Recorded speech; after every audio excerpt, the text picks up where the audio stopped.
Hey, this is Keith Barry, mentalist and brain hacker, all the way from Ireland here in Sydney. How's it going? Tell us how long you've been doing this and how you got into it.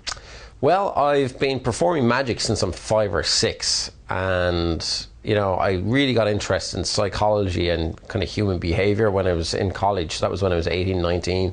So when I studied chemistry at the time, I also studied my girlfriend's books at the time, and she was studying psychology. So that's where I learned psychology, hypnotism, and that's when I started mixing hypnosis and that craft and that art with magic.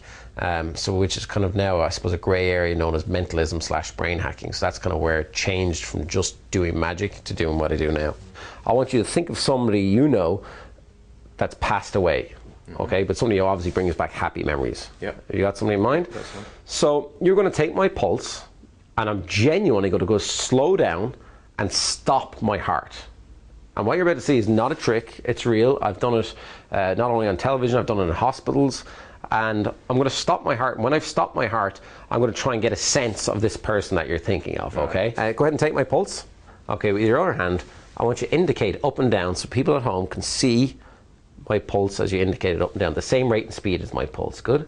This is big business at the moment. I guess people like Derren Brown started off, and it's becoming the new magic, I guess. It is new, but it's kind of the old new. It's funny for us to hear that. Even Derren, back in the 60s and 70s, there was a huge movement in mind control, mentalism and hypnosis. And then I think it's just come full circle again. And that's what happens very often with the magic and mentalism world. Something becomes popular for a while. For instance, David Blaine had the street magic thing going on for a long time. And now that's kind of, to a small part, on a downturn. The mentalism and hypnotism is on the upturn. And then eventually that will come on the downturn, and illusions will come on the upturn again. So it comes in cycles. I'm going to stop it. I'm going to stop it. And only stop moving your hand if you really feel stopping. Now.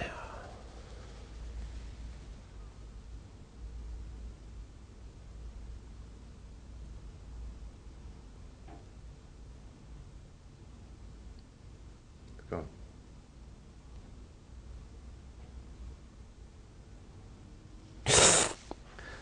Check to see is it back? Yeah. So genuinely, it was really gone, because people out there won't believe this. Yeah, it stopped. Okay, you really felt the stopping. Yeah. Now, when that happens, what I can do is try and tune in with you. I can't contact the other side, but when my pulse stopped, I tried to tune in with you. And what I tried to tune in with was that this is a man that you're thinking of, a male person who passed away. Is that correct? Mm-hmm. Yeah, quite close to you, a relative of yours? Mm-hmm. Yeah, I thought so. And he died before his time. In other words, he wasn't too old. He was elderly, but not too old, if that makes sense. So he wasn't really, really old. But I'm getting like a grandfather type figure. And it's your granddad, isn't it? Yeah. Yeah, good. And there's no way I could have known this in advance. But when I was down there, I saw him standing on the corner. It was almost like I could smell smoke off him. I don't know what that means. But I walked down and walked up to him and I said, "Hi, Jeff." Yeah. Was that his name? Yeah. That's very. I don't believe in psychics. I don't believe anybody can read somebody's mind. What you can do is use human observation mixed with magic, mixed with hypnosis, NLP, all of these different areas to try and figure out somebody's human behavior patterns. See, we're all pattern followers and pattern seekers, so we're far more similar than people actually think. And if you learn how to read somebody's patterns, and then you can start to predict what their future patterns are going to be, and that's really what we do.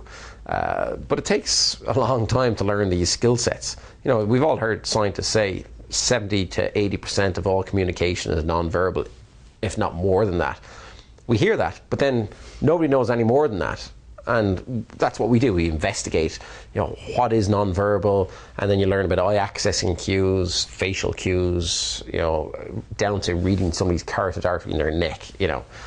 All these different things put together create the world, I guess, that we're in.